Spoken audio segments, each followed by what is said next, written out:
Berarti tahun 83 masih memiliki ijazah sarjana muda. Jangan bohong, Pak Andi Sandi. Pak Lukman Hakim Arifin. Ya. Dan alhamdulillah beliau langsung, Mas, nanti kita bantu data-data dari KIP DKI.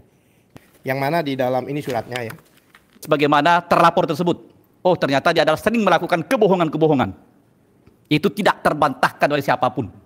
Jelas. Yang pertama didapatkan mahasiswa adalah tanda tangan penguji. Baru dia ke pembimbing. Karena yang bertanggung jawab terhadap naskah akademik tersebut, yang paling bertanggung jawab adalah penguji. Mereka mempercayai hasil penelitian kami bahwa Jokowi's dokumen itu adalah fake. Oke, saya ingin menanggapi tanggapan. Nah, ini hebatnya kan, tanggapan PPID UGM kita tanggapi lagi, ya kan? Nah, dari tim hukum meminta informasi yaitu ijazah sarjana muda Fakultas Kehutanan. Tidak dalam penguasaan. Nah, tidak dalam penguasaan. Terus siapa yang menguasai? Harusnya tidak ada jawabannya kalau memang bukan tidak dalam, kalau tidak dalam penguasaan berarti ada tapi dikuasai orang lain.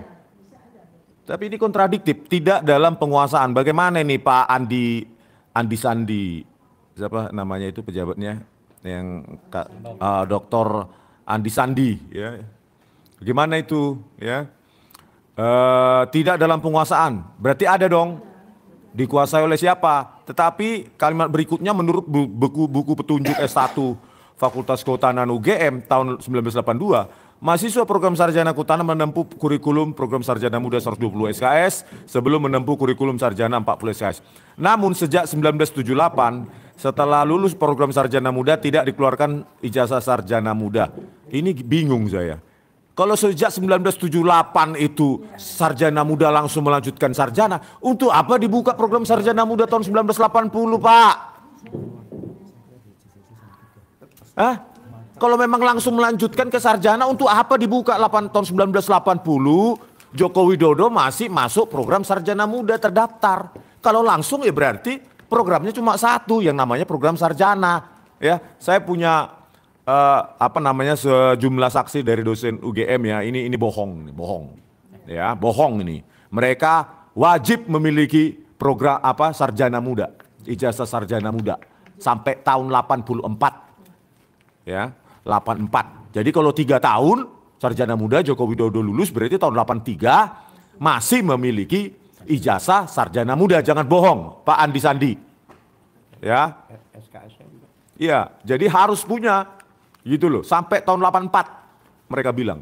Ya, jadi kalau lulus benar tahun 1983 ya Joko Widodo 3 tahun program sarjana muda, maka dia harus punya ijazah ijazah sarjana muda tahun 83. Dan herannya ya entry studi atau entry program Joko Widodo ini baru dibocorkan Rector of Emilia setelah diributkan sekian tahun.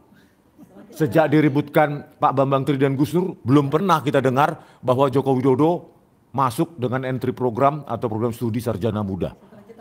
Iya, setelah kita datangi juga. Wah, setelah di-spill oleh Dirtipidum, ya kan? Tahun akademik 1980-81 dan 1981-82.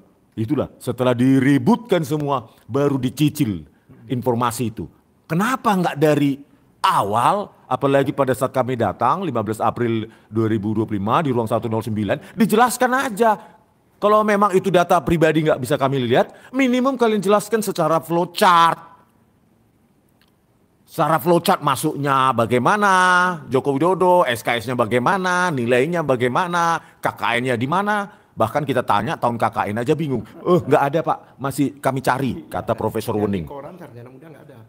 Di koran nggak ada ya sarjana muda. Jadi masuknya perintis itu pengumumannya sarjana ya. Tuh, ya.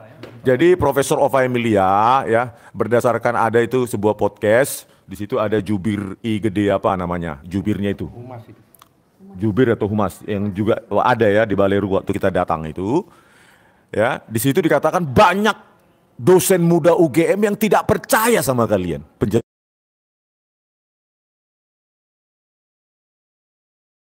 Penjelasan ilmiah RRT.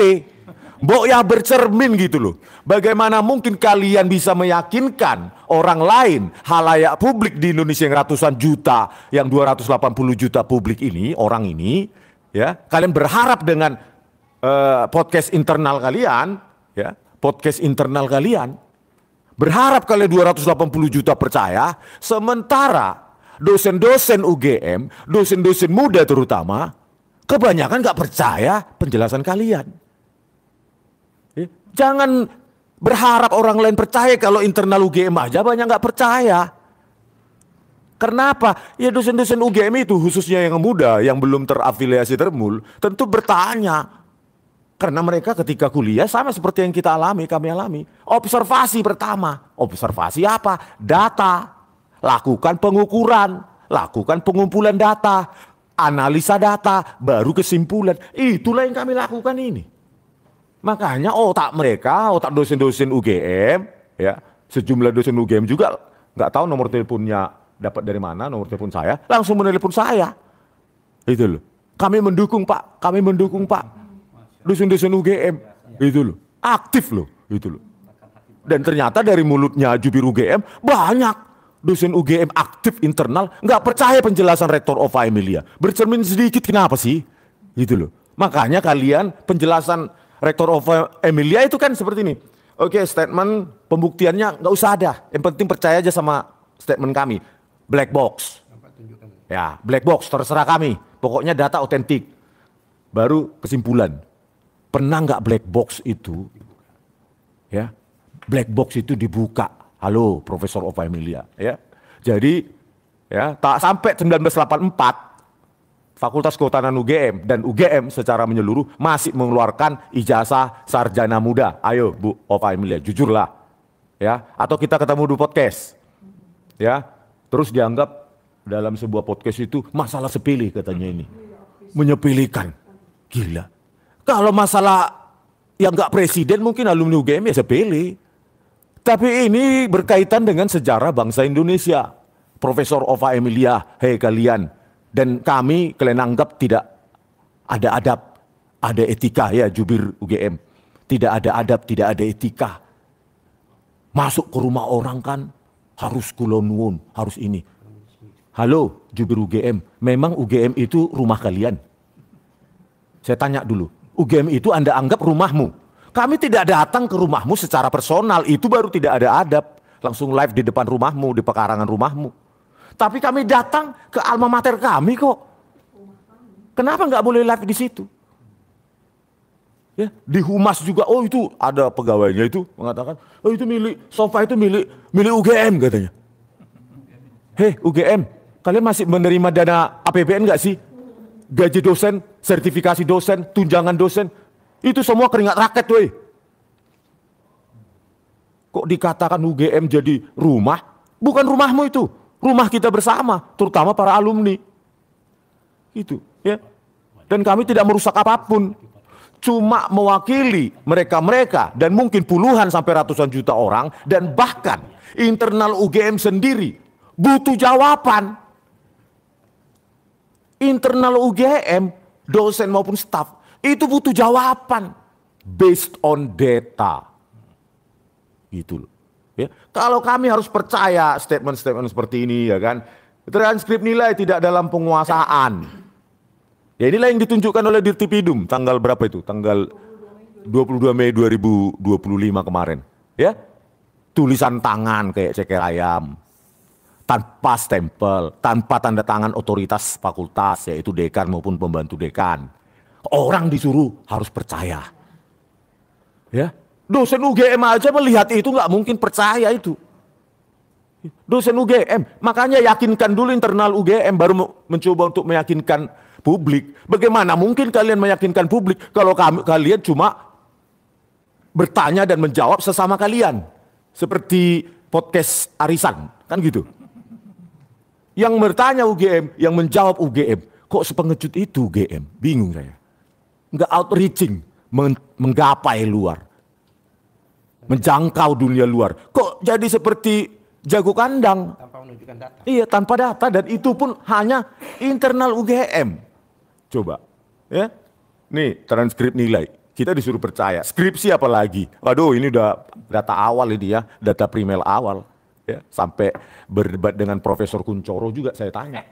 Katanya punya ini dari ETD. Saya tanya di acara ROS itu. Ada tidak lembar pengesahan penguji? Saya tidak baca, saya tidak lihat. Aduh Prof, Bu ya jujur dikit lah gitu. Bilang aja memang nggak ada. Nggak tahu kelingsep atau bagaimana atau jatuh atau bagaimana. Tapi kalau argumentasinya adalah, jawaban dari UGM adalah, atau siapapun yang perwakilan UGM mengatakan, ada ratusan skripsi UGM semacam itu. Halo? Ya, skripsi dari universitas swasta yang tidak dikenal saja lengkap. Lembar pengesahan penguji, ada tanda tangan penguji. Kok kalian sama saja jawaban kalian adalah merendahkan UGM bahkan lebih rendah daripada universitas swasta yang baru lahir. Kan itu jawaban kalian. Ada banyak kok ratusan. Mungkin itu yang disita oleh Dirtipidum Bareskrim atau Polda. Ada banyak skripsi di UGM ratusan yang nggak ada tanda tangan penguji. Kok jadi kalian yang merendahkan marwah institusi UGM? Padahal kami meninggikan.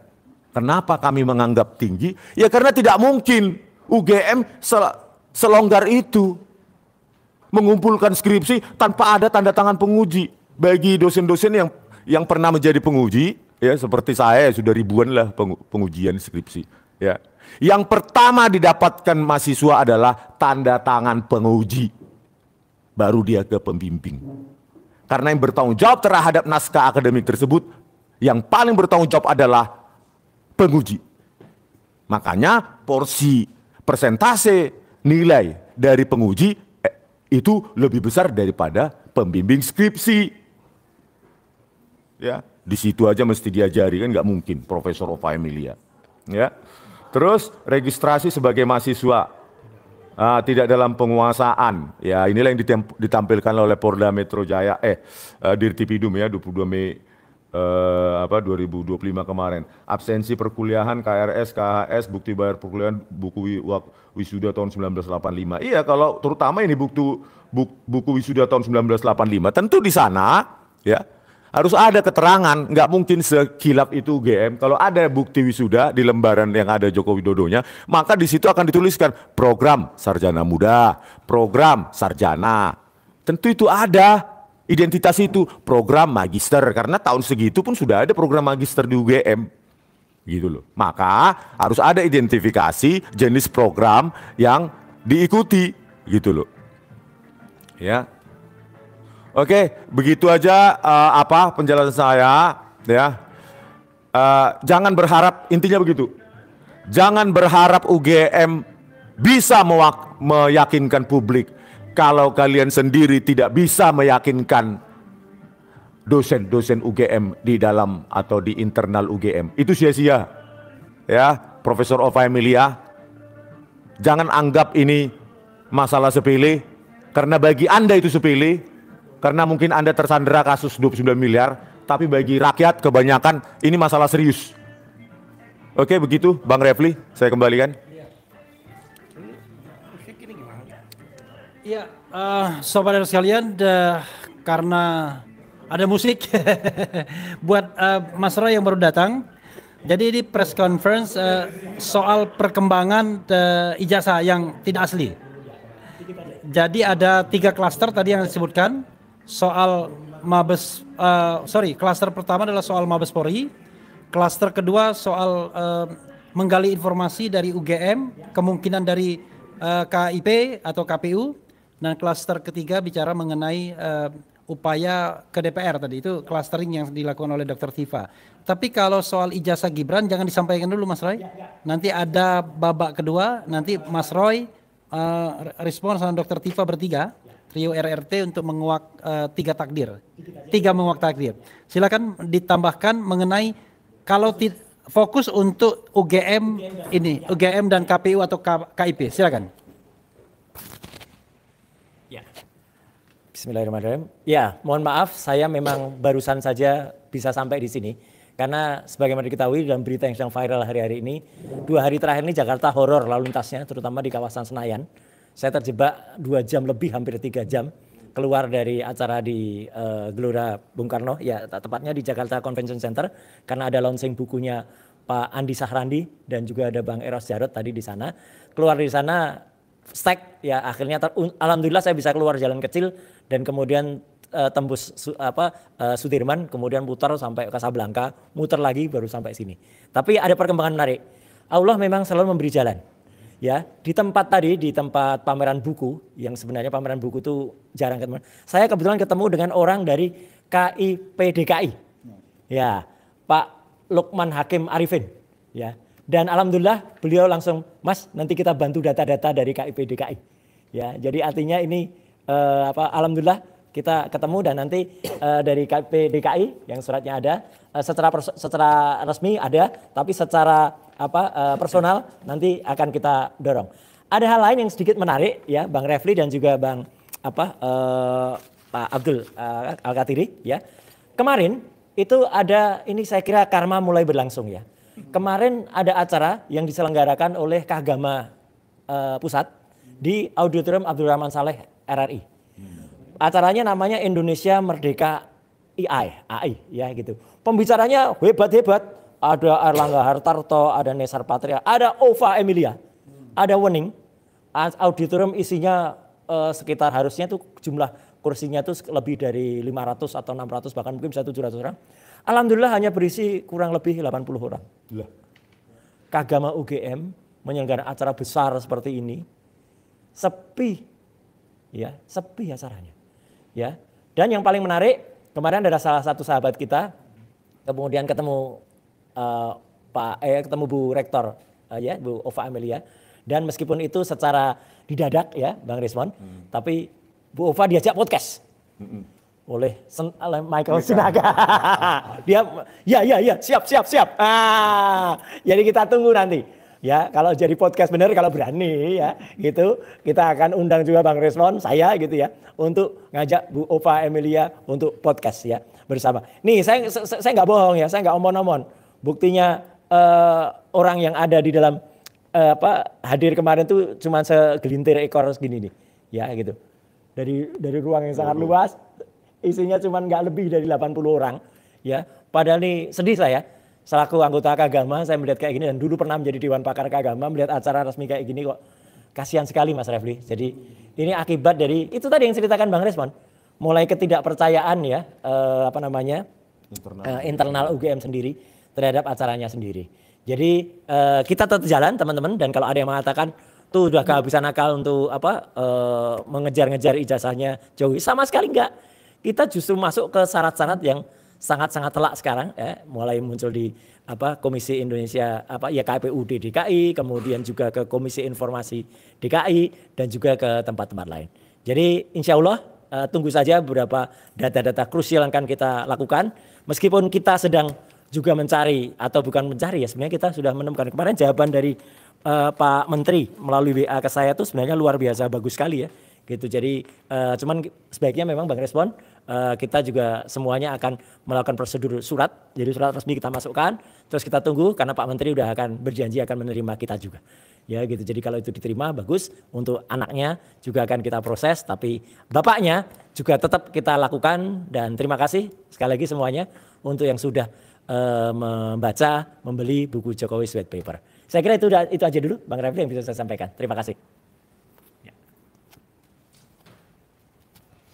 Iya, kita sudahi dulu ya klaster kedua, bicara mengenai penggalian informasi. Nah ini klaster terakhir, ada tambahan? Oh KPU, silakan. Ada tambahan untuk klaster kedua nih. Terima kasih, kami lanjutkan. Memang belum disinggung soal KPU, bahwa beberapa 3 KPU kami mengajukan permintaan untuk ijazah dan data-data, yaitu KPU Surakarta, Jakarta, dan Pusat. Tetapi yang menjawab pada kami tanggal 22 September adalah Komisi Pemilihan Umum Provinsi Daerah Khusus Jakarta, DKI. Yang mana di dalam ini suratnya ya. Ya, yang saya agak heran, kemarin ketentuan KPU nomor 731/25 itu kan dibatalkan. Tetapi di dalam surat menjawab kami itu menggunakan rujukan-rujukan yang digunakan di surat keputusan yang dibatalkan itu gitu. Tapi di sini tetap bertahan bahwa menyatakan bahwa data itu tetap data pribadi. Ini menunjuk pasal 17 H khususnya, ya kan 17 ayat 1 H itu yang mengatakan bahwa data-data itu adalah data tertutup ya, terbuka tanpa menyinggung pasal 18-nya. Nah, ini kan menarik. Makanya saya katakan masa KPU sebagai suatu lembaga yang tertinggi termasuk di negara ini dan dipercaya untuk menangani masalah pemilu dan sebagainya di Indonesia ini tidak paham membaca undang-undang. Jadi parsial undang-undang di situ. Bahkan kemarin di dalam pencabutan atau pembatalan keputusan KPU yang nomor 731 itu dia hanya merujuk pada dapat dibuka asal mendapatkan izin dari yang bersangkutan. Dia hanya menggunakan satu klausula itu. Padahal di dalam ketentuan pasal 18 ayat 2 itu ada dua ketentuan. Selain itu, dan itu adalah ketentuan alternatif, bukan bukan kumulatif dari kemarin. Itu alternatif atau gitu di situ. Nah, di situ satu atas yang A itu atas persetujuan, yang B-nya menyatakan jika digunakan untuk jabatan publik itu harus dibuka. Itu tidak disinggung. Ada pada pasal 18 itu. Iya, tapi tidak di dalam pencabutan kemarin waktu di konvensi pers itu seolah-olah hanya satu itu aja persyaratannya. Nah, itu diantaranya. Kalau boleh saya bacakan sedikit ya, karena ini penting apa adanya jawaban dari KPU itu. Nah, di sini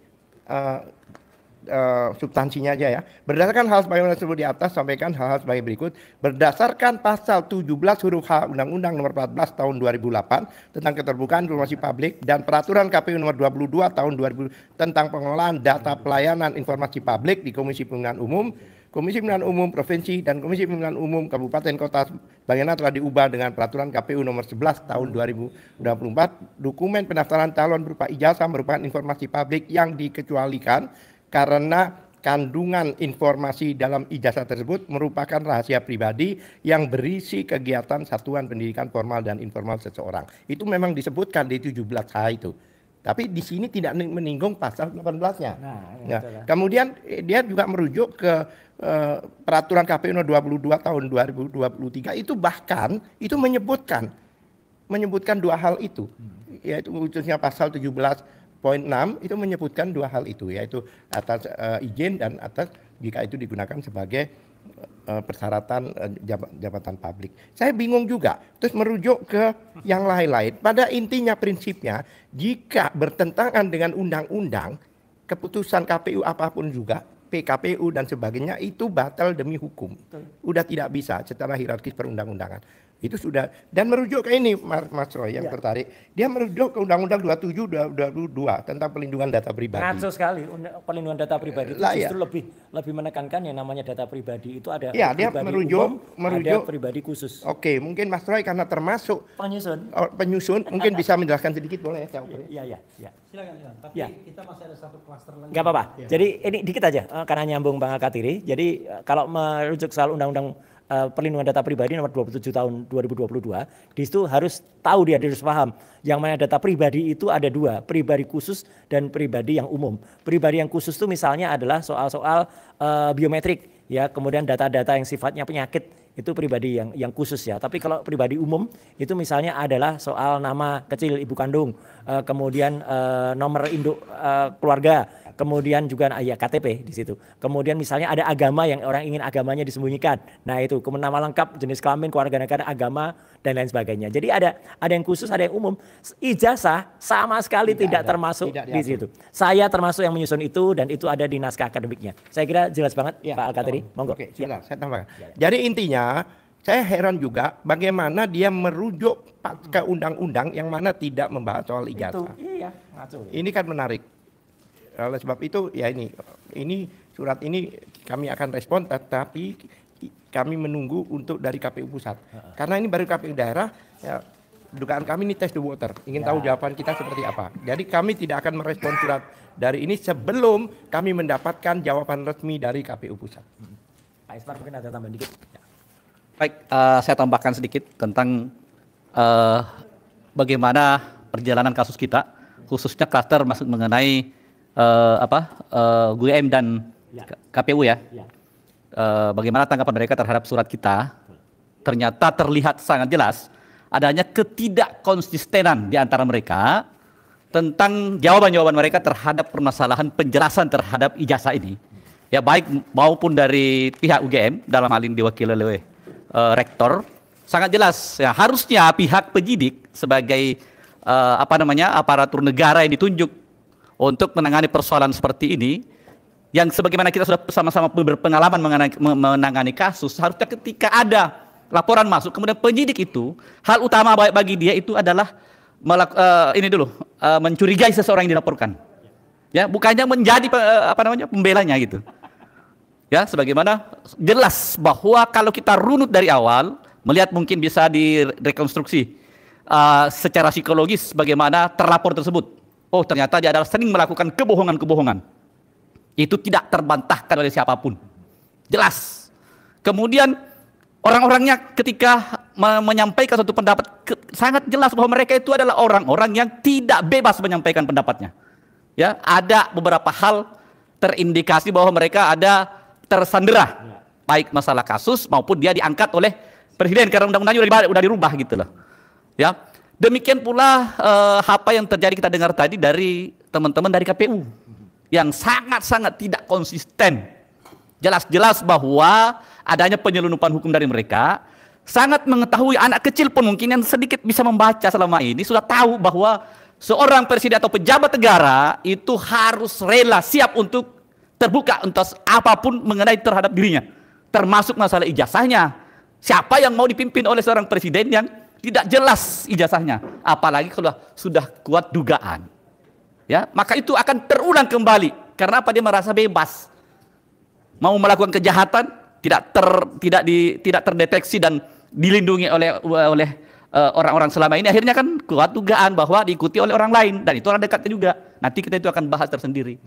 Jadi apa yang dilakukan oleh baik teman-teman dari UGM, terutama teman-teman dari KPU, yang kelihatan sekali melakukan suatu tindakan-tindakan yang jelas, melakukan kebohongan publik maupun melakukan penyelundupan hukum. Dia tahu bahwa ada persoalan seperti ini adalah bertentangan dengan hukum yang sebenarnya.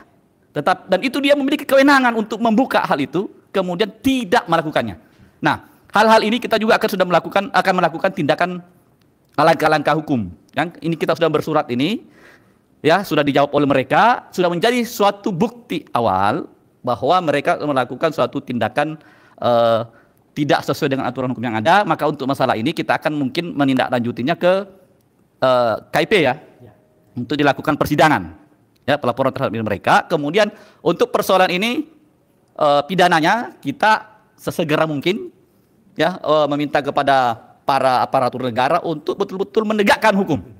Kalau memang masih ada indikasi bahwa penyidik tidak berani, kita minta kepada Bapak Presiden untuk membentuk tim TGPF untuk khusus masalah ijazah ini, karena ini sangat berdampak buruk buat bangsa Indonesia, sangat merugikan buat kita semua. Ya, jadi kita dari tim hukum, insya Allah tidak akan pernah gentar untuk sampai kapanpun kita akan meminta untuk penegakan hukum terhadap kasus ini. Demikian dari saya. Barakallahu fiik. Terima kasih. Iya, sobat era sekalian, dan langkah update ada juga Dr. Tifa Channel, ada juga Baligi Academy. Tinggal satu klaster, tapi kalau memang tidak ada, saya mau minta Dr. Tifa wrap up sekaligus menyinggung klaster terakhir soal DPR dan kemudian upaya ke fraksi-fraksi yang kelihatannya for the time being belum berhasil kayaknya. Oke, silakan Dr. Tifa, dan nanti jangan kemana saudara sekalian ya, nanti setelah maghrib kita akan press conference khusus ijazah Gibran by the Three Musketeers. Ya, okay. Silakan. Ya, baik, terima kasih. Saya akan wrap up apa yang tadi sudah kami semua sampaikan. Pertama adalah dari sisi hukum, kita akan terus ya bersama dengan tim kuasa hukum kami, tim pembela penegak keadilan dan tim kami, kuasa hukum kami, maka kita akan terus mengejar persoalan kejanggalan-kejanggalan dari hasil gelar perkara khusus. Kita akan terus kejar, dan ini sudah dinotis oleh Irwasum sehingga kita berbesar hati untuk ini nanti akan menjadi sebuah masalah, dan kami juga sudah melakukan pengiriman surat kepada Presiden Prabowo Subianto terkait dengan permohonan izin untuk membuka dokumen, dari mana itu semua juga sudah sesuai dengan undang-undang. Dan kemudian juga kami akan terus membuka dokumen-dokumen yang sudah disampaikan oleh pihak UGM, ya, karena ini juga sekali lagi ketika kami bersurat, kemudian kami mendapatkan jawaban surat, justru malah menambah lagi kejanggalan-kejanggalan. Dan perlu saya tambahkan ya, pada saat kami ke Jogja dengan Mas Roy dan beberapa tim kuasa hukum kami, tidak saja kami mendapatkan dukungan dari Civitas Akademika di UGM level internal, kami juga mendapatkan dukungan yang luas sekali dari mahasiswa-mahasiswa, dan kami yang sangat kami bahagia adalah kami bertemu dengan simpul-simpul para alumni UGM di luar dari keluarga alumni Gajah Mada atau Kagama, di mana mereka hadir pada acara bedah buku bersama dengan kami, dan kemudian mereka juga lanjut diskusi dengan kami sampai jauh malam. Mereka itu ada yang merupakan simpul keluarga alumni UGM, kemudian rel agama, kemudian keluarga alumni magister dan doktor UGM, dan mereka menyatakan bahwa sesungguhnya saat ini sebagian besar dari Civitas Akademika dan sebagian besar dari alumni UGM sama dengan keyakinan kami, mereka mempercayai hasil penelitian kami bahwa Jokowi's dokumen itu adalah fake, ya. Jadi itu. Dan mereka juga menyatakan bahwa kami diminta untuk terus berbesar hati karena yang saat ini masih melindungi soal kepalsuan dari dokumen itu hanyalah oknum UGM.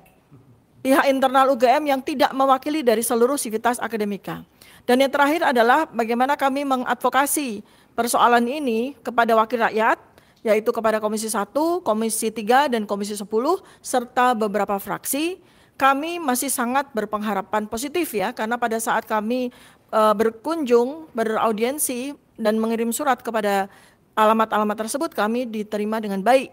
Bahkan khusus untuk Komisi 3, kami bahkan berdiskusi di ruang VIP ya, dan diterima oleh para staf ahli. Jadi insya Allah mudah-mudahan juga nanti Ketua Komisi 3 yang selama ini kelihatan skeptikal atau kelihatan mendegradasi kepentingan dari pembongkaran dari ijazah Jokowi ini akan terbuka.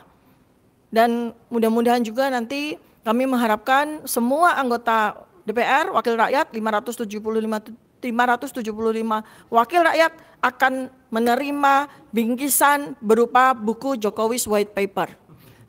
Demikian yang bisa kami sampaikan. Oh ya, baik. Ada langsung aja. Jadi tambahan saja ya. Ini nanti tinggal kami tindak lanjuti.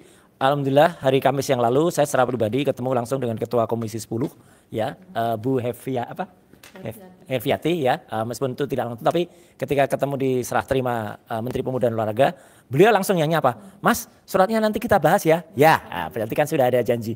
Ya kita tunggu ya Ketua Komisi 10 untuk segera menindaklanjuti. Kalau perlu kita ingatkan lagi, saya memang selalu melakukan komunikasi-komunikasi untuk membantu. Jadi resmi ada, personalnya pasti ada karena kita butuh etika dan unggah-ungguh ya. Kayak kemarin kan Pak Menteri Dikdasmen saya juga lakukan kontak langsung, ini dengan Ketua Komisi 10 kontak langsung, tadi dengan KIP DKI juga ketemu kontak langsung. Jadi ya moga-moga semua itu akan berjalan dan dengan doa dari seluruh rakyat Indonesia yang bersamai kita. Terima kasih, itu tambahannya. Ada lagi? Oke. Ya, kawan-kawan semua di channel RH, di channel Dr. Tifa, Langkah Update, kemudian Balegi Akademi dan lain sebagainya. Itu tadi press conference mengenai perkembangan soal ijazah ya. Tadi sudah dikatakan walaupun secara akademik selesai dengan terbitnya Jokowi's White Paper, tetapi tentu ada kasus-kasus, ada proses yang memang belum selesai. Terlebih adalah kepastian hukum bahwa ijazah itu memang benar-benar asli atau tidak asli kan. Kita punya hasil akademik yang mengatakan tidak asli, tetapi kita tunggulah nanti bagaimana putusan hukum selanjutnya.